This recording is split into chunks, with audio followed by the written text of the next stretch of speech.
Hello students, welcome to VETS ICS online classes. This is an introductory class on social issues for GS1. तो इस class में हम लोग basically समझेंगे कि यूपीएससी और other state civil service exams में सोशल इश्यूज़ का टॉपिक कैसे पूछा जाता है, क्या उसका कोर्स स्ट्रक्चर रहता है। ठीक है, तो आइए हमको समझते हैं पहले कि सोशल इश्यूज़ कहाँ पूछा जाता है। तो ये एक इंटायरली मेंस का टॉपिक है। प्रीलिम्स में एज इट इज़ तो उससे क्वेश्चंस नहीं आते। हाँ, अगर कोई करंट अफेयर्स करंट इश्यूज़ में है तो करंट इश्यूज़ के फॉर्म में पूछ लिया जाएगा, लेकिन मेंस में ही इसका मेन एक्सटेंट रहता है। मेंस में आपको कई सारे पेपर्स देने पड़ते हैं, जैसे GS1, GS2, GS3, GS4 आपके ऑप्शनल पेपर्स। ठीक है, social issues comes under general studies paper 1 GS1। ठीक है, तो GS1 में आप कई सारे टॉपिक्स को पढ़ते हैं, जैसे आपका यहाँ पे हिस्ट्री हो जाता है। ठीक है, हिस्ट्री अपने आप में कई सारे डाइवर्सिफिकेशन इसमें होते हैं। आप एंशिएंट हिस्ट्री पढ़ते हैं, मिडिवल पढ़ते हैं, मॉडर्न हिस्ट्री पढ़ते हैं, वर्ल्ड हिस्ट्री पढ़ते हैं। ठीक है, फिर इसमें आप ज्योग्राफी पढ़ते हैं। ज्योग्राफी के भी बहुत सारे डिविजन्स हो जाते हैं, जैसे आप फिजिकल ज्योग्राफी पढ़ते हैं, इंडियन ज्योग्राफी पढ़ते हैं, वर्ल्ड ज्योग्राफी पढ़ते हैं, इकोनॉमिक ज्योग्राफी पढ़ते हैं, ह्यूमन ज्योग्राफी पढ़ते हैं। तो 5 कैटेगरीज ज्योग्राफी के आपने पढ़ लिए। इसके बाद आप पढ़ते हैं आर्ट एंड कल्चर। ठीक है, तो कल्चर का पोर्शन भी बहुत ज़्यादा इंपॉर्टेंट पूछा जाता है। और जो 4th टॉपिक है वो अभी हम ये डिस्कस करने जा रहे हैं, वो है सोशल इश्यूज़। तो हर साल इससे 3 से 4 क्वेश्चंस मेंस में सोशल इश्यूज़ से आ जाते हैं। तो आप सबको पता चल रहा होगा देख के कि ये तीनों बहुत ही हैवी टॉपिक्स हैं, सालों साल आप इनको पढ़ते रह जाते हैं। ठीक है, तो इनको कवर अप करने में टाइम भी लगता है, बहुत ज़्यादा डेप्थ भी है। इसके साथ साथ ये टॉपिक्स कई बार अनटच रह जाता है या पढ़ने का टाइम भी नहीं मिलता, क्योंकि हिस्ट्री, ज्योग्राफी और आर्ट एंड कल्चर में ही GS1 पढ़ते पढ़ते टाइम निकल जाता है। लेकिन हर साल 3 से 4 अहम क्वेश्चन सोशल इशू से पूछे जाते हैं। इसको अगर आप होलिस्टिकली कवर कर लेंगे तो आप अपने कम से कम 25 से 30 marks extra mains paper GS1 में बढ़ा सकते हैं। ठीक है, तो अभी हम वही समझेंगे कि सोशल इश्यूज़ को पढ़ने के क्या फ़ायदे हैं। एक तो GS1 में आपका फ़ायदा हो ही रहा है। ठीक है, क्योंकि यहाँ पे इतने सारे डेप्थ वाले सब्जेक्ट्स पढ़ने के बाद इसमें आप स्कोर कर पाएंगे। इसको कंपैरेटिवली एनालाइज करना इन लोगों से आसान है, कम टाइम में कवर अप किया जा सकता है और मार्क्स इसमें अच्छे से आप फेच कर सकते हैं। तो सोशल इश्यूज़ को पढ़ने के फ़ायदे इस तरह से हैं कि आप एक ही एरो से 3 निशाने मार सकते हैं। मतलब it will help you to hit 3 targets with 1 arrow. एक तीर से 3 निशाने। कैसे? तो देखिए, सोशल इश्यूज़ अगर आप जब पढ़ते हैं तो GS1 तो आपका तैयार हो ही रहा है। ठीक है, क्योंकि GS1 में सोशल इश्यूज़ का पेपर आता है। और क्या इसके फ़ायदे होते हैं? GS1 यहाँ पे आप सोशल इश्यूज़ पढ़ के अच्छे से मार्क्स स्कोर कर सकते हैं। इसके साथ साथ आपका एस्से पेपर होता है जिसमें आप निबंध लिखते हैं, उसमें भी हर साल सोशल इश्यूज़ से रिलेटेड क्वेश्चंस आ जाते हैं, जैसे कि women issues, status of women in Indian society. ठीक है, child development, vulnerable sections of society. इस तरह के कई सारे क्वेश्चंस ऐसे में हर साल पूछ लिए जाते हैं। तो अगर आपने सोशल इश्यूज़ पढ़ा है तो GS1 में तो मार्क्स स्कोर कर ही रहे हैं, इसके साथ साथ ऐसे पेपर में भी आप अच्छा स्कोर कर सकते हैं। इसके साथ साथ GS2 में भी आप अच्छा स्कोर कर सकते हैं, क्योंकि GS2 में टॉपिक्स आपके होते हैं polity, Indian polity, governance, international relations, और उसके साथ साथ जो टॉपिक होता है it is called as social justice. ठीक है, सोशल इश्यूज़ पढ़ लेने से सोशल जस्टिस भी आपका कवर अप हो जाता है, क्योंकि इसमें question basically vulnerable section of society से रिलेटेड आते हैं, जैसे कि women, child, senior citizens, old age people. ठीक है, physically disabled people, minorities specially जैसे कि बैकवर्ड क्लास के लोग, शेड्यूल कास्ट, शेड्यूल ट्राइब, उनके सरकार ने कौन से लेजिस्लेशंस बनाए हैं, उनको अपलिफ्ट करने के लिए क्या क्या पॉलिसीज़ बनाई गई हैं। ठीक है, उनको सेफ गार्ड करने के लिए कौन कौन से एक्ट्स बनाए गए हैं। तो वो सारी चीज़ें सोशल जस्टिस में आ जाती हैं। सोशल इश्यूज़ में भी हम इनको कवर अप करते हैं, पढ़ते हैं। तो सोशल इश्यूज़ पढ़ लेने से GS1 भी तैयार हो जाता है, ऐसे पेपर भी आपका रेडी हो जाता है, और उसके साथ साथ आपका GS2 का सोशल जस्टिस वाला पेपर भी कवर अप हो जाता है। तो इसको आप समझ सकते हैं, एक तीर से 3 निशाने लगाना। ठीक है, तो आप इस पेपर में थोड़ा सा टाइम अपना देकर तीनों टॉपिक्स को अच्छे से होलिस्टिकली कवर अप कर सकते हैं। तो आइए समझ लेते हैं सोशल इश्यूज़ का सिलेबस यूपीएससी ने अपनी ऑफिशियल वेबसाइट पे कैसे दिया हुआ है।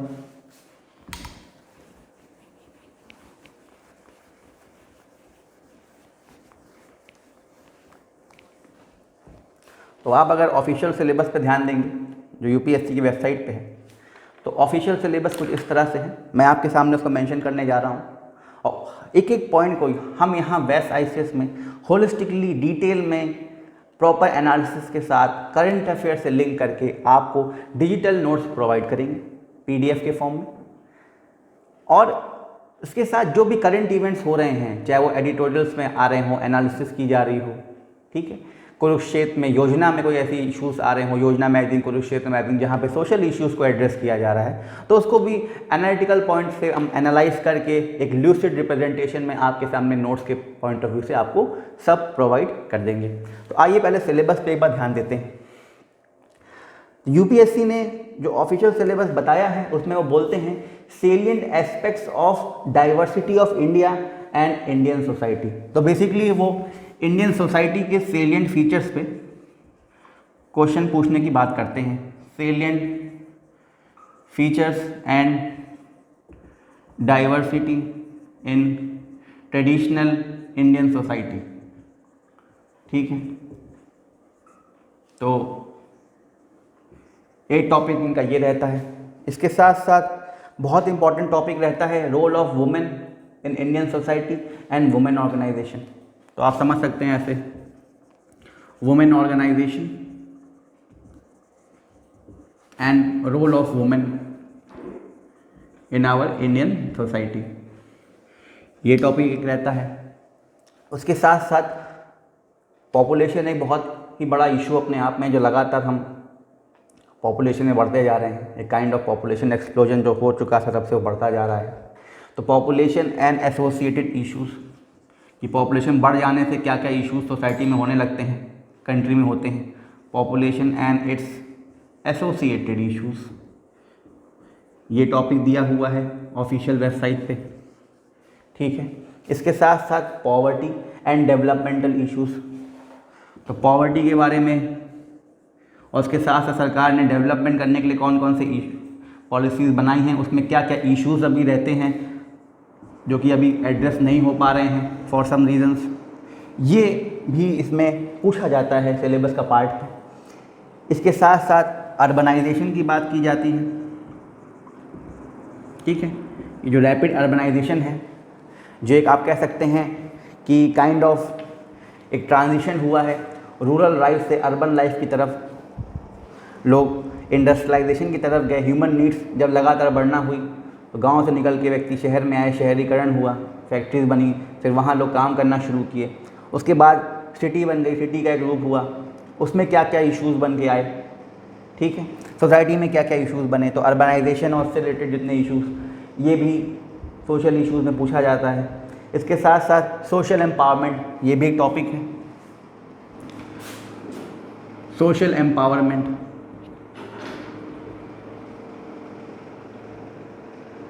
ठीक है। इसमें हर तरह से हर सेक्शन ऑफ सोसाइटी को अपलिफ्ट करने के लिए, चाहे वो माइनॉरिटीज़ हों, बच्चे हों, वुमेन हों, डिप्रेस क्लासेस हों, फिजिकली डिसेबल्ड क्लास हो, उनको एम्पावर करने के लिए सरकार कौन कौन सी नीतियाँ लेकर आती है, कौन कौन सी पॉलिसी सरकार की हैं, समय समय पे क्या रही है, ग्लोबल लेवल पे इसके लिए क्या किया गया है, ये सारी चीज़ें भी पूछी जाती हैं, ठीक है। उसके साथ साथ कुछ इम्पॉर्टेंट इश्यूज़ जो अब तक हमारी सोसाइटी में हैं, जैसे कि कम्युनलिज्म, ठीक है, ये आपने कई बार सुना होगा पेपर वगैरह में, जैसे कम्युनल राइट्स के बारे में आप बात करते हैं, सांप्रदायिक हिंसा वगैरह जो होती है, जो सांप्रदायिकता होती है उससे क्या नुकसान होता है, उससे रिलेटेड आज तक हमारी सोसाइटी में क्या क्या चीज़ें हुई हैं, आगे होने की क्या चांसेस है, कैसे उनको रोका जा सकता है, इसका पूरा एक एनालिसिस, ये भी एक पार्ट है सोशल इश्यूज़ के टॉपिक का। उसके साथ साथ पूछ लिया जाता है रीजनलिज्म के बारे में, क्षेत्रवाद क्या होता है, ठीक है ना। इंडिया एक इतनी बड़ी डाइवर्सिफाइड नेशन है, यहाँ पे भिन्न भिन्न प्रकार के लोग रहते हैं, अलग अलग ट्रेडिशन, सबके अलग अलग कल्चर्स हैं, अलग अलग वर्नैकुलर लैंग्वेजेस हैं। महाराष्ट्र के मराठी बोलते हैं, साउथ की अपनी लैंग्वेज है, नॉर्थ इंडियंस की अपनी लैंग्वेज है, कल्चर अलग है, कस्टम्स अलग है, तो हर एक व्यक्ति का अपने क्षेत्र के प्रति एक लगाव होता है, ठीक है, रीजनलिज्म।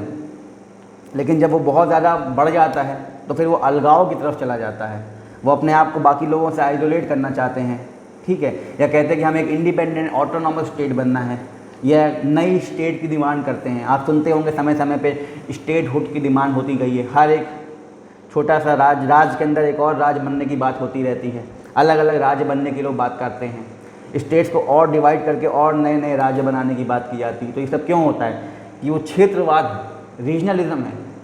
लोग अपने चीज़ों से इतना ज़्यादा प्रभावित हैं कि वो अपने लिए एक नया राज्य चाहते हैं, या दूसरे मदर टंग के लोगों के साथ उस स्टेट में नहीं रह सकते, ठीक है, कल्चर के साथ उनके साथ वो नहीं सिम्बायोसिस में रह सकते, तो वो एक नया राज्य की स्थापना करते हैं, या वो डिमांड करते हैं, या कहते हैं कि हम लोगों की डिमांड सरकार पूरी नहीं कर पा रही है, एक पर्टिकुलर सेक्शन ऑफ सोसाइटी को ही एड्रेस कर रही है, हम लोग निगलेक्टेड फील कर रहे हैं, हमें एक नया राज्य चाहिए, हमारे लिए एक नया बजट होना चाहिए। तो ये सब भी रीजनलिज्म से ही आगे अलगाववाद की तरफ चला जाता है। तो ये इश्यूज़ क्या क्या हैं हमारी सोसाइटी में, समय समय सरकार ने क्या क्या स्टेप्स इसके लिए लिए हैं, ठीक है, ये भी सोशल इश्यूज़ का एक बहुत ही इंपॉर्टेंट टॉपिक है। उसके साथ साथ एक और इम्पॉर्टेंट टॉपिक सेकुलरिज्म, ठीक है। सेकुलर वर्ड आप पॉलिटी में भी बहुत पढ़ते हैं, प्रियम्बल में आपने पढ़ा है। तो इंडिया में सेकुलर होने का क्या कॉन्सेप्ट है, इंडियन कॉन्सेप्ट में सेकुलरिज्म क्या होता है, वेस्टर्न कॉन्सेप्ट में, अमेरिकन कॉन्सेप्ट में सेकुलरिज्म की क्या डेफिनेशन है, दोनों में क्या डिफरेंस है, हम लोग कैसा सेकुलरिज्म फॉलो करते हैं, क्या हमारे यहाँ स्टेट जो है, स्टेट मतलब एज़ पर आर्टिकल 12 जो गवर्नमेंट या गवर्नमेंट ऑथराइज बॉडी है, क्या उसको रिलीजन में इंटरवीन नहीं करना चाहिए या करना चाहिए, या दूरी बना के रखनी चाहिए, हमारे यहाँ कौन सी प्रैक्टिसेस ऐसी होती हैं, ऐसे कौन कौन से लॉज समय समय बनाए गए हैं जिसमें लिखा गया है कि गवर्नमेंट या स्टेट जो है वो डायरेक्टली रिलीजन में इंटरवीन करी है, इससे क्या इफेक्ट्स होते हैं, कॉन्सिक्वेंसेस होते हैं, कैसे इनको आगे रोका जा सकता है, कैसे एक बैलेंस स्ट्राइक किया जा सकता है कि गवर्नमेंट ज़्यादा इंटरवीन ना करे रिलीजन में और रिलीजन ना ही ज़्यादा इंटरवीन करे बाकी गवर्नमेंट की एक्टिविटीज़ में। तो एक प्रॉपर बैलेंस कैसे सेकुलरिज्म में स्ट्राइक आउट किया जा सकता है, उसके बारे में भी पूछा जाता है, ठीक है। तो हम एक सेकुलर कंट्री हैं, आपको पता है इसका मतलब क्या होता है, सेकुलर होने का मतलब क्या होता है कि बेसिकली आपका कोई स्टेट रिलीजन नहीं है, मतलब देश का अपना अपने आप में कोई रिलीजन कोई धर्म नहीं है, ठीक है। जैसे कि हमारे यहाँ नेशनल एनिमल है, ठीक है, नेशनल बर्ड है, नेशनल सॉन्ग है, पर हमारे यहाँ कोई नेशनल रिलीजन नहीं है, ठीक है, नेशनल रिलीजन नहीं है। यही बात हमको सेकुलर बनाती है कि हम इंडिया जो है, India is neither religious nor irreligious nor anti religious, but India is only non religious. Non religious मतलब हम गैर धार्मिक देश हैं, ठीक है, हम किसी एक पर्टिकुलर धर्म को स्पॉन्सर नहीं कर रहे हैं, ना ही किसी धर्म के खिलाफ। तो ये सारी बातें सेकुलरिज्म में हम पढ़ेंगे बहुत ही डिटेल में, इसको पॉलिटी से भी लिंक करेंगे, सोसाइटी से भी लिंक करेंगे, वेस्टर्न अप्रोच में जो सेकुलरिज्म की डेफिनेशन है उससे भी लिंक करेंगे।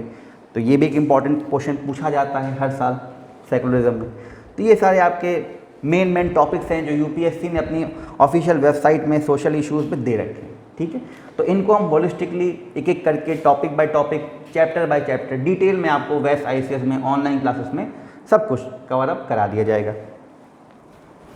और इसके साथ साथ रिलेटेड करंट इश्यूज़, इन टॉपिक से रिलेटेड जो भी पूछे जाते हैं, पेपर में आ रहे हैं, किसी मैगजीन में आ रहे हैं, योजना कुरुक्षेत्र में आ रहे हैं, न्यूज़पेपर के एडिटोरियल्स में आ रहे हैं, उनका भी प्रॉपर एनालिसिस करके आपको ल्यूसिड नोट्स प्रोवाइड किए जाएंगे और क्लासरूम डिस्कशन भी इसका ऑनलाइन क्लासेस में किया जाएगा।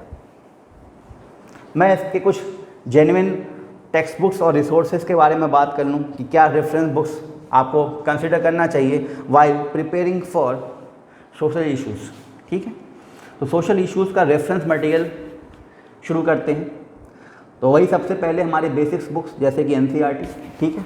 तो एनसीईआरटी आपको देखनी है इसकी क्लास 11th, ठीक है, क्लास 11th, और इसके साथ साथ एनसीईआरटी क्लास 12th। तो इसमें एनसीईआरटी क्लास 11th की आपको देखनी है अंडरस्टैंडिंग सोसाइटी करके बुक है, अंडरस्टैंडिंग सोसाइटी। क्लास 12 की बुक है, उसका नाम है Indian society, social change and development in India. ठीक है, तो ये 2 बुक्स हैं, NCERT क्लास 11 और क्लास 12, ये बेसिक टेक्स्ट बुक्स हैं जिससे सोशल इश्यूज़ कवर अप किया जाता है। उसके बाद एक बहुत ही रिनाउंड और अच्छी सोशल इश्यूज़ की रेफरेंस टेक्स्ट बुक है, it is called social problems in India by Ram Ahuja. Social problems in India, और इसके राइटर हैं श्री राम आहूजा। तो ये एक बहुत ही रिनाउंड और टेक्स्ट इम्पॉर्टेंट रेफरेंस बुक है, टेक्स्ट बुक है आपकी सोशल इश्यूज़ के लिए।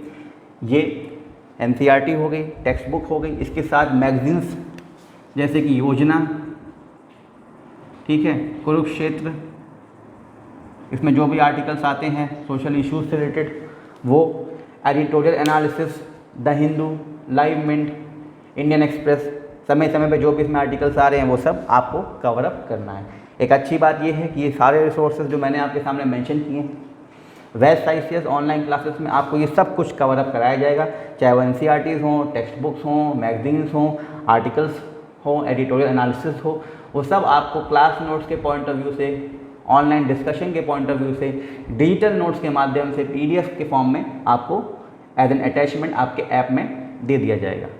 तो आपको सेपरेटली इन बुक्स को, इन मैगजीन्स को रेफ़र करने की बहुत ज़्यादा अत्यंत आवश्यकता नहीं पड़ेगी। एनीवेज आपके पास बहुत टाइम है, आप बिल्कुल पढ़ सकते हैं, लेकिन वेस्ट ICS के ऑनलाइन ऐप में आपको जो भी नोट्स प्रोवाइड किए जाएंगे वो होलिस्टिकली सब कुछ एंटायरिटी में थॉरो कवर अप करा दिया जाएगा। और आपको पता ही है कि इसको पढ़ लेने से आपके 3 फ़ायदे होंगे, GS1, GS2 का सोशल जस्टिस और ऐसे पेपर। तो एक बार अगर इसको आप पढ़ लेंगे तो आपके तीनों टॉपिक्स मेंस में अच्छे से होलिस्टिकली कवर अप करा दिए जाएंगे। अब फाइनली मैं बात कर लेता हूँ आपसे लेक्चर प्लान के बारे में, कि इसके लगभग कितने लेक्चर्स कवर अप होंगे और कितने घंटों में आप इसको मान सकते हैं कि आपका टॉपिक कवर अप करा दिया जाएगा। तो देखिए, इसके लिए कम से कम 13 से 15 लेसन्स लगेंगे। ठीक है, लगभग 1.5 से 2 घंटे के अप्रॉक्सीमेटली आप मान सकते हैं 15 लेक्चर्स मैं आपके लूँगा सोशल इश्यूज़ में। और जो टॉपिक्स मैंने आपके सामने मेंशन किए हैं उनको क्लास बाय क्लास डिवाइड करके मैं आपके लिए कवर अप करा दूँगा। जैसे कि कुछ टॉपिक्स स्टार्टिंग में हम डिस्कस करेंगे, characteristics and salient features of Indian society, इस पर लगभग 2 लेक्चर्स हमारे डिस्कस होंगे। उसके बाद फैमिली, मैरिज, किनशिप इन इंडियन सोसाइटी, इस पर एक लेक्चर डिस्कस किया जाएगा, ताकि फैमिली और ट्रेडिशनल इंडियन सोसाइटी इतने सालों से जो हमारी भारतीय संस्कृति समाज बना आ रहा है, क्या क्या इसके पहलू हैं, वो सबको डिटेल में डिस्कस करेंगे। तो ये सोशियोलॉजी का पोर्शन रहता है इंडियन सोसाइटी का। इसके साथ साथ पॉपुलेशन और उसके इश्यूज़, उस पर पूरा एक लेक्चर डिस्कस करेंगे डिटेल में। फिर रीजनलिज्म, क्षेत्रवाद और उससे रिलेटेड इश्यूज़ जो हमारे यहाँ हैं, कम्युनलिज्म के जो इशू हैं, ठीक है, सांप्रदायिकता जो हमारे यहाँ होती है, सांप्रदायिक हिंसा होती है, सेकुलरिज्म के कॉन्सेप्ट्स, उसको लिंक करेंगे western concept, Indian concept, preamble से, पॉलिटी से, हर तरफ से उसको लिंक करेंगे। ठीक है, अर्बनाइजेशन की क्या इश्यूज़ हैं हमारे यहाँ इंडियन सोसाइटी में, वो डिस्कस किया जाएगा। उसके साथ साथ पॉवर्टी, इलिटरेसी, एजुकेशन पॉलिसीज़, इस पर डिस्कस होगा। Women status and women empowerment, issues related to women in Indian society, women को अपलिफ्ट करने के सरकार ने कौन कौन से एक्ट्स बनाए हैं, समय समय पॉलिसीज़ बनाए हैं, लेजिस्लेशन बनाए हैं, कौन कौन सी NGOs हैं जो वर्क करती हैं वुमेन अपलिफ्टमेंट में। ठीक है, तो सोशल डिस्क्रिमिनेशन को हटाने के लिए, जेंडर डिस्पैरिटी हटाने के लिए समय समय पे सरकार ने कौन कौन सी पॉलिसीज़ लाई हैं वुमेन को अपलिफ्ट करने के लिए, डिप्रेस्ड क्लासेस को अपलिफ्ट करने के लिए, वल्नरेबल ट्राइब्स को, वल्नरेबल सेक्शंस ऑफ सोसाइटी को अपलिफ्ट करने के लिए, जैसे कि छोटे बच्चे हैं, ठीक है, child, physically disabled, physically challenge people, old age people, depressed sections of society, इन सब के लिए सरकार ने समय समय पर क्या पॉलिसीज़ बनाई हैं, कैसे इनको सेफगार्ड करना है। ठीक है, ये सब डिस्कस किया जाएगा। इसके साथ साथ जो भी मिसलेनियस टॉपिक्स बचे रह जाएंगे उसको हम लोग डिटेल में कवर अप कर लेंगे। जो भी कुछ सोशल इश्यूज़ में टॉपिक्स पूछे जा रहे हैं, पेपर में आए हैं, ठीक है, समय समय पे करंट इश्यूज़ जो हो रहे हैं, जो हमने आर्टिकल्स की बात करी, जो हमने मैगजीन्स की बात करी, उसका भी एक पूरा प्रॉपर नोट्स बना के आपको current affairs point of view से लिंक करके एक एक चीज़ दे दी जाएगी, पढ़ा दी जाएगी। आंसर राइटिंग में प्रॉपर एम्फेसिस दिया जाएगा। सोशल इश्यूज़ में आज तक क्वेश्चंस कैसे पूछे गए हैं, कैसे आपको एक अच्छा आंसर लिखना चाहिए, अप्रोच क्या रखनी चाहिए, कैसे बिगनिंग करना है, कैसे एंडिंग करना है, जो हमने अब तक पढ़ा है, जो मैं आपको लेक्चर्स में पढ़ाऊंगा, कैसे उसको यूज़ करना है आंसर राइटिंग में। ठीक है, हम लोग पढ़ तो बहुत लेते हैं, लेकिन आंसर राइटिंग में फ्रेमवर्क बनाने में थोड़ा सा टाइम लगता है। तो आंसर का एक अच्छा फ्रेमवर्क कैसे बनाया जाए, कैसे प्रेजेंट किया जाए, कितना लिखना चाहिए, क्या फैक्ट्स शेयर करने हैं, कौन से फैक्ट्स नहीं डालने हैं, ये सब कुछ आपको ऑनलाइन क्लासेस में लेक्चर के फॉर्म में कवर अप करा दिए जाएंगे। तो by the end of this course आपका सोशल इश्यूज़ होलिस्टिकली कवर हो जाएगा। फिर आप GS 1 के लिए भी रेडी हैं, सोशल इश्यूज़ पेपर के लिए, आप सोशल जस्टिस पेपर के लिए भी रेडी हो गए हैं, और आप ऐसे पेपर के लिए भी ऑलमोस्ट रेडी हो गए हैं। ठीक है, तो this was all for social issues. ये एक इंट्रोडक्टरी लेसन था, इसमें मेरा काम था आपको सोशल इश्यूज़ के बारे में इन्फॉर्मेशन देना। वेस्ट आईसीएस आपको कैसे सोशल इश्यूज़ कवर अप करा के देगा, कैसे क्वेश्चंस क्या क्या पूछे जाते हैं, क्या टॉपिक्स हैं इसके, ठीक है, और कहाँ कहाँ इसके फ़ायदे होंगे आपको पढ़ने के, तो ये हमने इसको देख लिया। I hope this session was informative for you.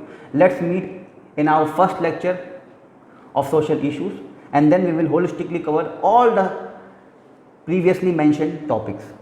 I hope this was informative for you. Take care.